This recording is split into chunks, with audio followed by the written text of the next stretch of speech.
ഇന്നലെ ഇന്നുമായി OTT release ചെയ്ത movies ഏതൊക്കെയെന്ന് നോക്കാം. 12-ാം തീയതി 2 മൂവീസാണ് OTT റിലീസ് ചെയ്തത്. അതിലൊന്നാണ് ലോക്ക്ഡൗൺ. ഇതിപ്പോൾ ആമസോൺ പ്രൈം വീഡിയോയിലാണ് സ്ട്രീം ചെയ്യുന്നത്. രണ്ടാമത്തെ മൂവിയാണ് മേഡ് ഇൻ കൊറിയ. ഇത് ഡയറക്റ്റ് OTT റിലീസാണ്. ഇപ്പോൾ നെറ്റ്ഫ്ലിക്സിലാണ് സ്ട്രീം ചെയ്യുന്നത്. മൂന്നാമത്തെ മൂവിയാണ്, ഈ മൂവി ഇപ്പോൾ സി5ലാണ് സ്ട്രീം ചെയ്യുന്നത്. നാലാമത്തെ മൂവി ഫങ്കി. ഇതിപ്പോൾ നെറ്റ്ഫ്ലിക്സിലാണ് റിലീസായിരിക്കുന്നത്. മൾട്ടി ഓഡിയോ ലഭ്യമാണ്. അഞ്ചാമത്തെ മൂവിയാണ് പൂക്കി. ഇതിപ്പോൾ തമിഴ്, തെലുങ്ക് ഭാഷകളിൽ സി5ൽ സ്ട്രീം ചെയ്യുന്നു.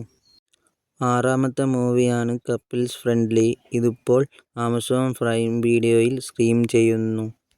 ഏഴാമത്തെ മൂവിയാണ് ശുക്രൻ. ഇതിപ്പോൾ സൺ നെക്സ്റ്റിൽ സ്ട്രീം ചെയ്യുന്നു. എട്ടാമത്തെ മൂവിയാണ് പെണ്ണ് കേസ്. ഇതിപ്പോൾ ആമസോൺ പ്രൈം വീഡിയോയിൽ സ്ട്രീം ചെയ്യുന്നു. ഒമ്പതാമത്തെ മൂവിയാണ് പെണ്ണും പൊറാട്ടും. ഇതിപ്പോൾ നെറ്റ്ഫ്ലിക്സിൽ സ്ട്രീം ചെയ്യുന്നു.